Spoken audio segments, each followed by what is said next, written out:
So for this patient, we know that he does not have deletion 17p or TP53 dysfunction. And so therefore, this is a patient where IgHV mutation status becomes very important in helping to identify the optimal treatment regimen. We know that this patient has unmutated IgHV, and so historically with chemoimmunotherapy regimens, although we could expect an initial response, we would think that the durability of that response would be less than some of the novel agent-based approaches.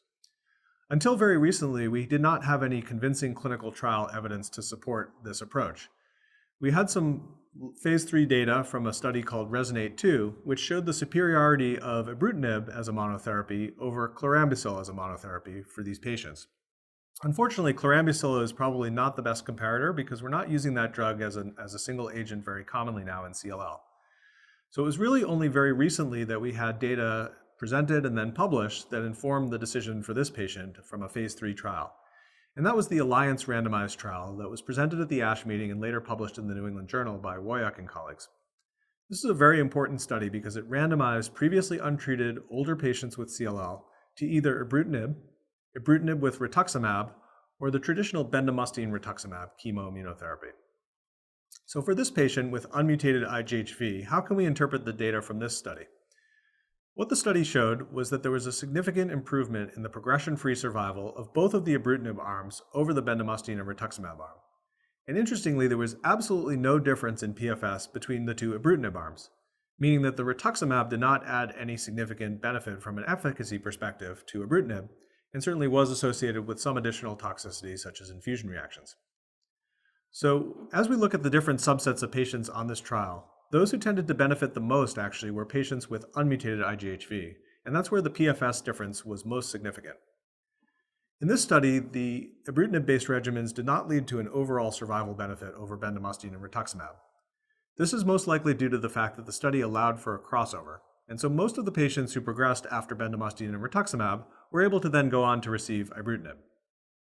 So I think that in terms of interpreting the Alliance study for this particular patient, I think there's a couple of different ways that we could think about it. My personal preference is that for patients with unmutated IgHV, based on the strong progression-free survival benefit, if they're a good candidate for ibrutinib otherwise, meaning that they don't have significant cardiovascular risks or are not on anticoagulation, then I think ibrutinib monotherapy is a good way to start, and that's probably what I would recommend for a patient like this. The argument could also be made, though, that there's no overall survival benefit to starting with ibrutinib, and therefore it could be a reasonable case to start with bendamustine and rituximab, knowing that the remission would be relatively short, but that the patient would be likely to respond well to ibrutinib in the relapse setting. So I think either approach is reasonable. If I had a patient who maybe had more cardiovascular risk factors than this patient, for example, recent MI, on anticoagulation already for atrial fibrillation, those sorts of things, that might be a patient even in the unmutated IgHV setting where I'd be thinking about bendamustine and rituximab as a nice option to try to reserve the ibrutinib for a time when I really need it, knowing that there are some significant cardiovascular risks with ibrutinib. On the other hand, for this patient with some mild hypertension and no other significant cardiac risk factors, I do think ibrutinib would be a very reasonable option. Age, fitness, and comorbidities do all factor into the treatment decision for the patients with non-17p deleted CLL. In particular, we consider the age to be important in deciding whether to give chemoimmunotherapy or not, particularly for those patients who have mutated IgHV. So far I've mainly been talking about the Alliance trial, which was the randomized study of ibrutinib versus chemoimmunotherapy for older patients. But also at this year's ASH meeting was an important study from the ECOG group, ECOG 1912, which randomized patients to ibrutinib with rituximab versus FCR chemoimmunotherapy, and these were all younger CLL patients under the age of 70. In the ECOG study, there was also a significant benefit from a PFS perspective of the ibrutinib regimen, and interestingly, there was also an overall survival benefit starting with the ibrutinib rituximab regimen over FCR when looking at the entire study population. But interestingly, when focusing on the IgHV mutated group, there's not yet a significant improvement in PFS or OS. Given the fact that we have long-term data with FCR that suggests a plateau with a functional cure for about half of patients with mutated IgHV, I think it's still preferred to use FCR for that young, fit patient population who has mutated IgHV.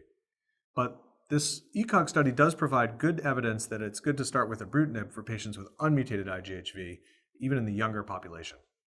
Certainly other comorbidities will factor in. We've talked about some of the cardiovascular risk factors, and that does always make me think twice about using ibrutinib, particularly in the older population. One of the other things that emerged from the Alliance study was that patients in the Ibrutinib arm did have a slightly higher risk of sudden death. It was not statistically significant when compared to bendamustine and rituximab, but it makes me think that if I have a patient who has significant cardiac risk factors, I should be thinking twice about using Ibrutinib. It doesn't mean that I can't use it. It's more of a relative contraindication, but I think it's just a factor that people need to consider.